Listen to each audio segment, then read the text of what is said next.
stood up and gave him a standing out. I thought, this is the place for me. The Doors was the Whiskey. That was a Jim Morrison, Ray, Robbie, and the other guy there, Krieger, whatever. They were more or less a house band.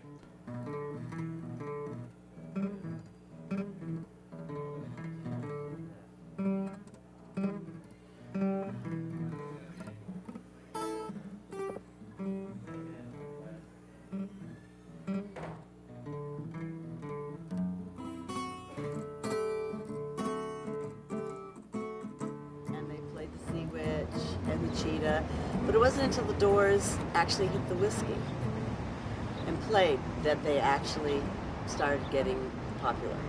I mean, they never were, Mario will agree, they never were top bill. And you had sort of a relationship with Jim Morrison? A lot of relations. I see that guy 2, 3, 4 times a week, but he was always fucked up. Drugs and booze. He drank that Daniels like he was going out of style.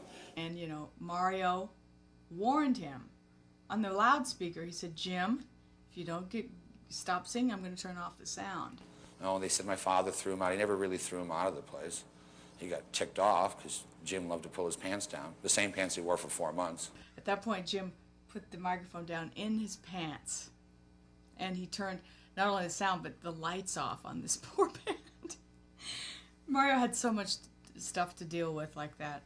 Jim was pretty much a major problem, but he loved him. He dealt with him, you know, really with love and fairness, but he definitely turned the lights off on him that night.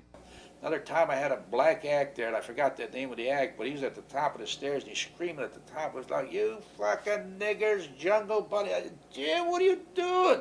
They wanted to kill him. I was at the bottom of the stairs. You got to understand, fellas, this guy's drunk. He's drugged out. They want to destroy him, you know what I mean? If I was black, I'd probably want to do the same thing.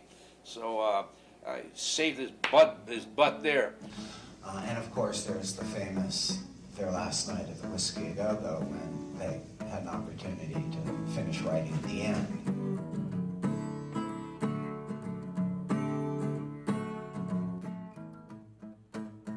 The end was about 6 minutes long. It was a goodbye song, and Jim and Tate went like, how many hits of acid? I think it was more like 20 or 30 hits of acid. Well, I mean, Danny wasn't here, but I was. So it was kind of, it was a fun night, you know. Actually, it wasn't a fun night. It was a terrible night because Jim didn't show up for the first set. And Ray and Robbie and John went down to get him because he was late for the show. They were at the Whisky, and Jim was hiding under the bed and naked, and he came to the door. And we saw him in there. He was kind of hiding under the bed, you know. So we finally kept knocking until he opened the door. Turned out he was on a super acid trip, and he just didn't want to come to work. He was too freaked out. Yeah, he said, come on, Jim, we got a show to do. You got to get dressed. Let's go. And Jim went to a drawer and pulled out a bag. It just filled with acid. Said, here, you got to take some. This is amazing. And so once he got here, he got into the idea of playing and stuff, so it was no problem. But when we started to do the end, it was a whole different thing than we'd ever done. It was like it started to grow a little bit longer and longer, and he started adding this stuff about the walking down the hall and all this, and we'd never heard this. And as the story goes, the go-go dancers stopped dancing. The waitresses began to slow down. Everything became quiet. And when he did those famous words, Mother, and there was what Jim called a pregnant pause, where there was like 30 seconds of silence, and he screamed, fuck you, Mama, all night long, at the top of his lungs. It was as big a surprise to us as it was to the audience. And you could have heard a pin drop afterwards, you know. It was quite a shock. But he was the kind of a guy, and I'd swear and holler at him, and he'd just lay back, he'd look right at you, and say, oh, Mario, he used to call me Mario. Mario, I love you, you know, just a pathetic guy, but Jim was a good kid.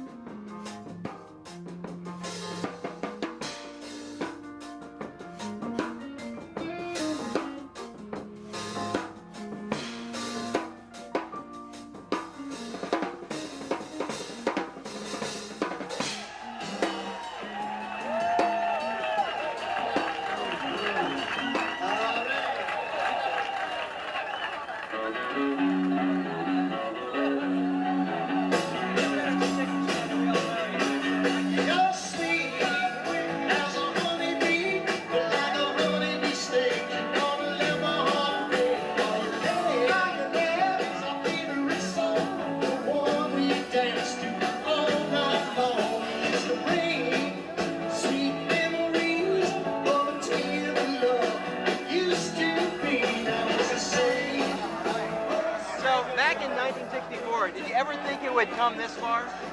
No, I didn't. I never thought I'd own the fucking building and the lots behind. Never dreamed. $1 billion business. That's the way it goes. I don't know.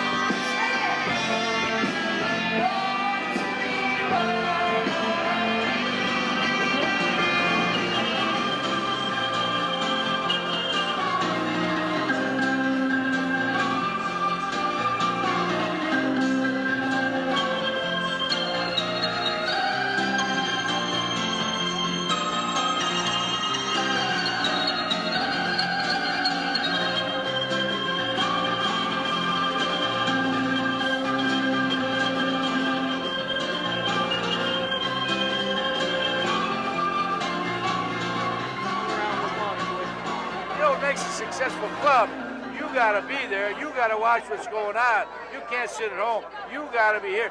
I remember 35 years ago when I got hired here as a manager, they told me that your office is upstairs.